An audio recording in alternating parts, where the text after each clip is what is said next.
உங்களை நம்ப வச்சு ஏமாத்துறவங்க யாரா இருந்தாலும் உங்க காலில் வந்து விழ வைக்கக்கூடிய ஒரு அற்புதமான தாந்திரிகத்தை தான் இந்த பதிவில் நம்ம பார்க்க போறோம். நம்ப வச்சு ஏமாத்துறது அப்படின்னா, உதாரணத்துக்கு உங்களை கல்யாணம் பண்ணிக்கிறேன்னு சொல்லி காதலிச்சு ஏமாத்தி இருப்பாங்க. கணவன் மனைவியை பாத்தீங்கன்னா உங்களை ஏமாத்திட்டு தகாத உறவுல இருப்பாங்க. உங்களுடைய சொத்தை ஆசை வார்த்தை சொல்லி உங்ககிட்ட ஏமாத்தி வாங்கியிருப்பாங்க.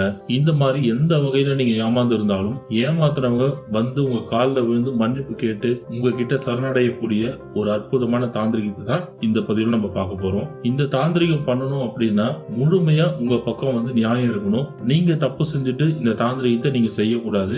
ஏன்னா இந்த தாந்திரிகம் நீங்க செய்யறதுனால நியாயமா இருந்ததுன்னா அவங்களுக்கு பாதிக்கும், நீங்க அநியாயமா பண்ணீங்க அப்படின்னா அது உங்களையே பாதிக்கும். அதனால நியாயம் உங்க பக்கம் இருக்கும் பட்சத்துல இந்த தாந்திரிகத்தை பண்ணுங்க. இப்ப தாந்திரிகத்தை சொல்றேன், கவனமா கேளுங்க. அமாவாசை அப்படி இல்லைன்னா ஞாயிற்றுக்கிழமை அன்னைக்கு சாயந்தரம் 4:06 ராகு காலத்துல உங்க வீட்டு பக்கத்துல இருக்கக்கூடிய